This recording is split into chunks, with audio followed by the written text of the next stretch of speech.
If you've ever taken a class with Nick Caltagirone or Dave Jennings, then you might have heard about their various excursions on the topic of birding. But why do they watch these birds, and what got them into it?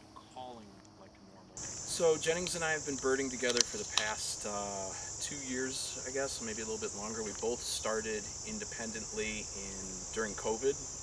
We didn't realize that each other were doing it. I had a Cooper's hawk family nest in my backyard during COVID, so I'd spend a lot of time just sitting on my back patio watching two Cooper's hawks raise three fledglings, and that was super cool. Seems as if both teachers started birding during the pandemic.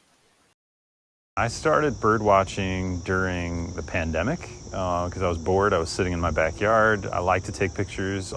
Kind of to begin with, I was already like into photography, but we weren't able to go anywhere or see anybody during the pandemic. So I started to look for I started to look at who was coming to my backyard on a consistent basis, and I started noticing birds that I had been completely oblivious to before that point. So that was kind of my gateway into birding. And then afterward, I was like, oh, I can go places and find birds.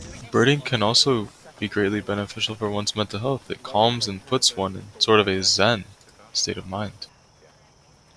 For me, it's a very zen activity. I like that it slows me down. It makes me more mindful. Got a bird participating in this interview. You're just there. You're all the way wherever you are, keyed into what's happening in front of you, very rooted in the present moment. It slows me down. It kind of slows my brain down a little bit. It makes me much more attentive to life in a way that I think transfers over to other parts of my life, where I'm very quick to kind of just, what do I have to get done, and dart through my day. But birding makes you more observant, slows you down, helps you see stuff that you would otherwise overlook.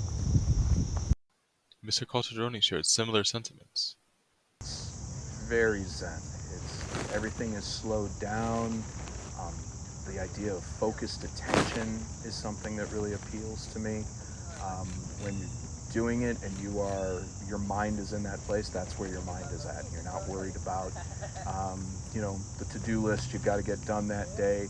You're not worried about checking your phone unless it's the lone bird for you. It is a very attentive activity, especially by yourself, and it gets you out, gets you outside, it gets you in nature. It reminds you that you're part of an ecosystem, right? Sometimes I think we get really removed from the realities that we are all interconnected and part of the ecosystems in which we live, and birding is a really nice reminder of that.